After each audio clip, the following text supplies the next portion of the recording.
आज हम जानने वाले हैं भारत के एकमात्र ऐसे किले के बारे में जो बहुत ही अद्भुत है, बहुत ही प्राचीन है, बहुत ही स्पेशल है, बहुत ही विशेष है और जिसका आर्थिक, सामाजिक और भूगोल और राजनीतिक हर पहलू से बहुत ज़्यादा महत्व है। तो आइए इसको देखेंगे, समझेंगे। वो है बांधवगढ़ का किला। ये देखिए, इसमें धार्मिक महत्व भी आपको नज़र में आएगा। इसमें इसकी धार्मिकता की बहुत प्रसिद्ध है, साथ ही इसका जो है प्राचीन ऐतिहासिक जो अस्तित्व है वो भी बहुत महत्वपूर्ण है, क्योंकि इसको के बारे में क्या क्या बताया जाता है सभी चीज़ों को जानेंगे डिटेल में। तो सबसे पहले आप देखिए इसकी खासियत क्या है, मैं आपको बताऊंगा। उससे पहले हमने इससे जुड़े हुए बहुत सारी वीडियोस और गूगल्स करके देखा तो काफ़ी इसके बारे में जानकारी मिली, साथ ही इसकी पॉपुलैरिटी का भी हमें पता चला। तो मेरे दिमाग में आइडिया है कि क्यों ना मैं आप लोगों के साथ इस यात्रा को और इस बांधवगढ़ किले के बारे में जानकारी शेयर करूं। साथ ही हम इससे ये भी समझने को मिलेगा और जानने को मिलेगा कि ये अद्भुत इतना।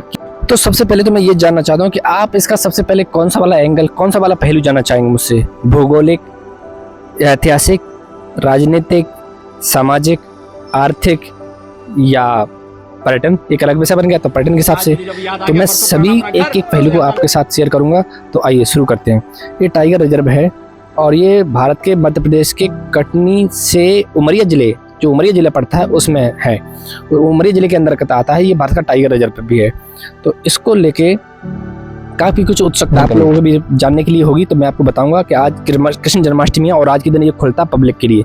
तो हमने अपनी बाइक उठाई और हम चल दिए सीधा स्टेशन की ओर, भोपाल से हमारी यात्रा जो है अब शुरू होने वाली है ट्रेन से। तो ट्रेन से जो वैसे तो बांधवगढ़ किला अपनी एक अलग ही छवि रखता है, क्योंकि यहाँ पे एक तो द्वंद्व यानी कि मतभेद ये पैदा होता है। कुछ लोग बोलते हैं कि राजाओं ने इसको बनवाया था और कुछ बोलते हैं कि इसको भगवान ने बनवाया था, यानी कि भगवान श्री राम जब लंका से जीत कर आ रहे थे तो उन्होंने यहाँ पे रुके थे और यहाँ पे विश्राम किया था। और जब रुके थे तो किला उन्होंने बनवाया था और यहाँ से जाने से पहले अपने छोटे भाई लक्ष्मण को इसको किला को दे दिया था, इसलिए बांधवधीश लक्ष्मण भाई को कहा जाता है। वो बांधवधीश भी कहलाए और उनको इसलिए दिया गया था कि आप यहाँ से लंका पर नज़र रखें, लंका के शासन प्रशासन पर। तो ये उमरिया अब आ चुका है। अब आगे का ये उमरिया स्टेशन है और यहाँ पे लिखा है कि बांधवगढ़ जाने के लिए यहाँ उतरे हैं। तो ये उमरिया ज़िले की रौनक आप देखिए, प्राकृतिक छटा यहाँ पे अपने आप ही बांधवगढ़ टाइगर रिजर्व का हमें एहसास कराने लगती है। ये इतनी प्राकृतिक सुंदरता है।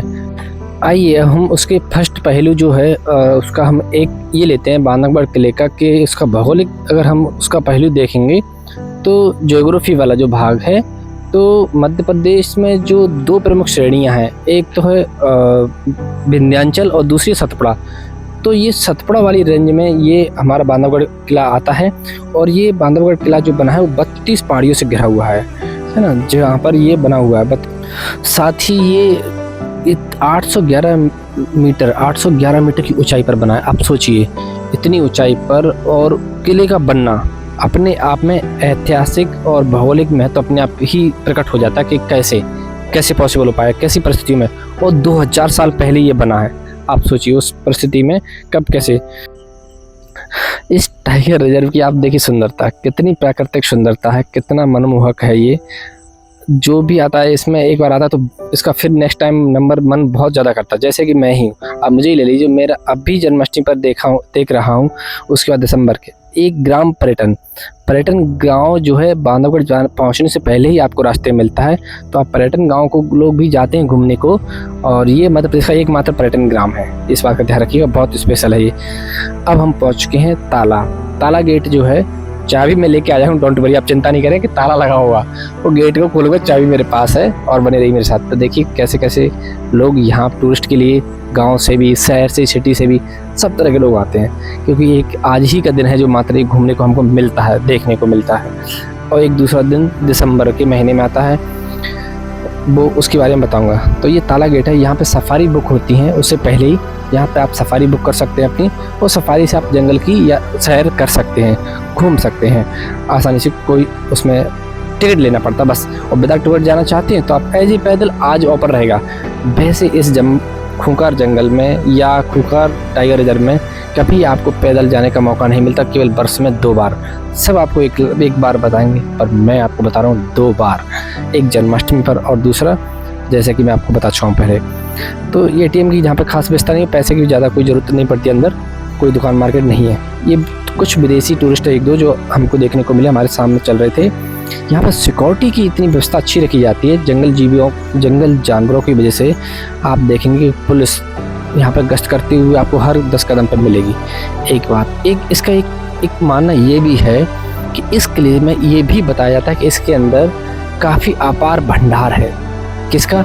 सोने चांदी जेवरातों का या पुराने टाइप के जो सोना होता था या चांदी जो भी रखा जाता था किले के अंदर, वो इसके अंदर ऐसा बताते हैं। और जो यहाँ पे इतना आसान नहीं है कि कोई ऊपर इतनी ऊंचाई पर जाकर और वो माल सब लाया जा सके। मैं तो कहता हूँ आप एक बार बाजार की चकाचौंध से मॉडर्न जो हम लोग बिल्डिंगें देखते हैं, नए नए शहर देखते हैं, मेट्रो देखते हैं, इसको हटके एक बार आप अगर जंगल इस टाइगर रिजर्व में सैर करेंगे तो आप अपने आप में इतना आनंदमय और मतलब खुशी से आप, मैं कह नहीं सकता, मतलब मैं जो फील कर रहा हूँ वो आपको शेयर कर रहा हूँ। बहुत ही अद्भुत नज़ारे आपको देखने को मिलते हैं। जैसे कि ये नदी आप देख रहे हैं, इसको हमने पैदल पार किया है ना, पर डर लगा रहता, पैर के नीचे मछली आ जाती थी यार। मतलब ऐसे अनुभव एक्सपीरियंस आपको देखने को मिलेंगे, है ना। तो बहुत ये जो है अपने आप में, इसमें एक आपको बताऊं खासियत यहाँ की, एक इसमें छोटी छोटी गुफाएं भी मिलती हैं जिनमें झांकना आप और उनसे दूर रहना बहुत ज़रूरी है। उन गुफाओं के अंदर भालू भी हो सकता है, लेकिन हम क्या है कि हमारे अंदर जिज्ञासु प्रवृत्ति रहती है इंसानों के अंदर, तो देखने की चाह रहती है। तो इस चीज़ ऐसी यहाँ वस्तुएं देखने को आसानी से मिल जाएंगी, आकृति कलाकृति जो कुछ टूटी हुई पड़ी हैं। वैसे मैं आपको बता दूं, बांधवगढ़ किले का रहस्य आज तक कोई नहीं जान पाया है, सच्चाई क्या है। कोई कहता है भगवान राम ने लक्ष्मण के लिए बनवाया था, कोई कहता है जो बीच में अभी 13-14 ईस्वी में राजा हुए थे उसने, कोई कहता है कबीर जी ने।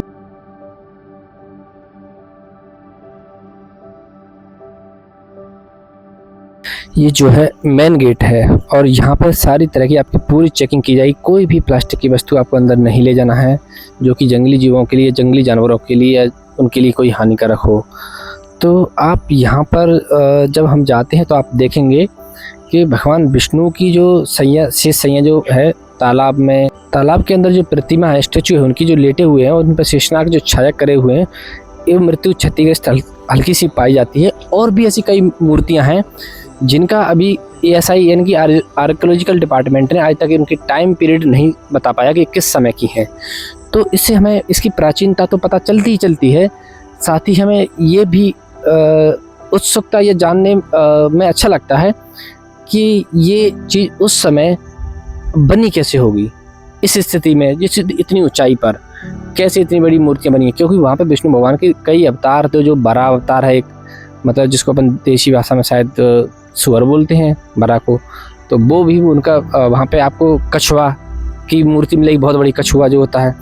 तो ये किसी न किसी रूप में उस समय ये कलाकृति करने का बड़ा ही मतलब वो रहा हुआ अचंबा, आश्चर्यचकित वाली बात कि कैसे इतनी आकृति और इतनी ऊंचाई पर जाके कौन गया होगा बनाने के लिए। और ये जो मूर्तियाँ अलग से नहीं बनाई गई हैं, जो पत्थर रहा होगा उसी में कलाकृति की गई है। ये इम्पोर्टेंट बात है। उस समय की आप इससे ये जान सकते हो उस समय कितने कुशल कारीगर या कितने अच्छे मिस्त्री रहे होंगे। और ये आप देख ही रहे हैं जंगल का नज़ारा और जंगल में मंगल, आज बड़ा ही अच्छा नज़ारा है। कितने सुंदर सुंदर पेड़ हैं। ये वादियाँ आपको अमेजन जंगल की फील दिला देंगे। अमेजन जंगल जो दक्षिण अमेरिका में पाया जाता है। ये अब थोड़ा सा जान लेते हैं कि दिसंबर के महीने में ये मेला लगता है यहाँ पे। वो कबीर साहब एक कबीर पंथ है या हिंदू धर्म की अनुयायी मान लो, या वो अपनी जो भक्ति भाव उनके अंदर था। कबीर के दोहा भी हम पढ़ने को देखने को सुनने को मिलते हैं। 1300-1400 ईस्वी के हैं वो। तो उन्होंने यहाँ पे आके भजन किया था भगवान का और यहाँ पे कई ग्रंथों की उनकी उन्होंने रचना की थी। तो इसी किले के ऊपर उनका एक मंदिर है जिसके लिए उनके एक शिष्य हैं जिनका जन्मदिन जो है दिसंबर के माह में मनाया जाता है। तब भी यहाँ मेला लगता है और बहुत ज़्यादा संख्या में सब, अगर आपको सर्वाधिक भीड़ जो देखने को मिलेगी लोगों की, वो आपको दिसंबर के महीने में मिलेगी जन्माष्टमी की अपेक्षा। तो ये किला अपने आप में ऐतिहासिक दृष्टिकोण से इतना मजबूत है, इसके राजनीतिक दृष्टिकोण से हम देखें तो इतना मजबूत है कि कई बार इस पर बताते हैं कि जो हमारा 1500-1600-1700 ईस्वी है उस समय इस पर कई जो आक्रमणकारियों ने अटैक किया इस पर किसी ने फतेह नहीं पाई है। और इसमें अभी आप जो देखेंगे तत्काल में तो रीवा के एक हैं वंश है जो इस का जो उत्तराधिकारी मानते हैं, वो हर बार मेले पर आते हैं इसमें। और उनका यहाँ पे जनता उनको राजा के रूप में मानती है। कुछ कुछ उसकी प्रक्रिया जो अभी भी की जाती है, वो अभी रीवा नरेश जिनको बोलते हैं, तो वो इस किले के ही वंशानुगत क्रम से देखा है तो वो माने जाते हैं। अब जो भी वैसे मजबूती के नाम में तो जिब्राल्टर ऑफ इंडिया जो कहा जाता है वो ग्वालियर के किले को कहा जाता है, लेकिन जिब्राल्टर ऑफ इंडिया तो ठीक है, लेकिन ये उससे भी ज़्यादा मजबूत है, क्योंकि यहाँ पे अहरे गहरे नत्थु जैसे कहते हैं ना, उनकी तो हिम्मत ही नहीं पड़ती इस किले पे पहुँचने की, क्योंकि एक तो जंगल के बीच में, तो जानवर इतने डेंजर हैं कि कोई आक्रमणकारी की हिम्मत वहाँ तक पहुँचती नहीं है। कुछ गिने चुने आक्रमणकारियों ने इस पर कोशिश की तो वो फैल रहे हैं, असफल रहे हैं। जैसे कि आप देख रहे हैं ये हाथी है, जो ये इससे क्या है कि हमारी जनता, हम लोगों की सुरक्षा के लिए लगाया गया, इस पर पेट्रोलिंग हो रही है। जो व्यक्ति इस पर बैठ के जो इसको चला रहा है हाथी को, वो ये दूर से देख पाए ताकि इसको कोई जानवर जनता पर अटैक तो नहीं कर रहा है, या आसपास कोई जीव जंतु है तो नहीं जो कि हम लोग जनता के लिए हानिकारक हो या उसको नुकसान पहुंचाए। उस दृष्टिकोण से ये पेट्रोलिंग इस तरह जंगल में चलाई जाती है। आप इस किले को जब आप देखने के लिए जाओगे तो आप ऐसे ऐसे प्राचीन मूर्तियां और पत्थर कलाकारी, मतलब ऐसी ऐसी चीज़ें पाओगे, देखोगे कि आप अचंभा महसूस करोगे ये यहाँ पर कैसे हो सकता है। एक तो 811 मीटर की ऊंचाई पर, और इतने बड़े बड़े पत्थर और इतना बड़ा किला का निर्माण करवाया कैसे गया हो, कैसे हुआ हो ये संभव। तो आप सच में आप अपने आप में बहुत ही अद्भुत टाइप से सोचोगे, विचार करोगे, मतलब आपका जो है यहाँ से आकर्षण मन दूर जाएगा ही नहीं। आइए हम इसके एक पहलू इतिहास की बात करते हैं। ऐतिहासिक दृष्टि से कैसे महत्वपूर्ण है, तो ऐतिहासिक दृष्टि से ये है कि इसका माना जाता है कि इसकी जो निर्माण है किले का 2000 साल पहले हुआ है, 2000 साल पहले हुआ है, और वो आज तक सोचिए, आज तक मतलब वैसा का वैसा बना हुआ है, कोई टूट फूट नहीं। पहले कितने प्रकार से कैसी वस्तु उसमें लगाते थे लोग कि आज देखिए आज तक भी वो खड़ा हुआ है ना, किला ढहा नहीं है। कितनी बारिश आई, आंधी तूफान कुछ भी आया। ये जो आप सफारी गाड़ी देख रहे थे, यही इसी की बुकिंग होती है और इसी में आपको घुमाया जाता है, इसका टिकट लगता है। और ये जंगल की मेन कोर या जो सेंटर वाला एरिया उसमें नहीं ले जाते, इसको बाहर से आपको दिखाते हैं। एक बात जो आप इसका देखिए, अमेजन जंगल से भी अपनी छवि अच्छी से लगती है। ये जो किला दिख रहे हैं, ये जो पहाड़ दिख रहा है ऊंचा, उसके ऊपर आपको वहाँ मंदिर मिलेगा, वहीं पे किला मिलेगा। दोस्तों मैं आपको एक और चीज़ बता दूं इसकी, ये साल में एक नहीं 2 बार खुलता है। आपको सारे वीडियो जो देखने को मिलेंगे उसमें लोग बताएंगे कि एक ही बार खुलता है, पर नहीं, ये साल में 2 बार पब्लिक के लिए एज ए फ्री, कोई पैसा नहीं लगता, कोई टिकट नहीं लगता। एक तो जन्माष्टमी पर, दूसरा दिसंबर के महीने में जो कबीर दास जो हैं, मतलब जो जिन्होंने दोहे कहे हैं, वो धार्मिक जो संत हैं, उनके शिष्य हैं कोई, उनके जन्मदिन के मौके पर दिसंबर में मनाया जाता है, तब इसको ओपन किया जाता है। और सबसे ज़्यादा अगर 4 किलोमीटर मंदिर बता रहे हैं। आपकी जंगल में ड्यूटी है, जैसे हम लोगों के लिए रक्षा के लिए, तो आप जैसे इससे हाथी को कैसे, जैसे मान लो हाथी ने हमला कर दिया तो आप डंडा से कैसे रोकोगे हमको? उनको पहले व्यवस्था रहता है, हाथी को रखा, हाथी पालतू हाथी लगे रहते हैं। अच्छा, मैं मारने वाला हुआ, जैसे शेर आ गया तो क्या करोगे आप? ये माल टाइगर तो भाग गया, टाइगर भाग जाएगा ना, भागेगा टाइगर लौट जाएगा, और हाथी में लौट जाएगा आपको देख के।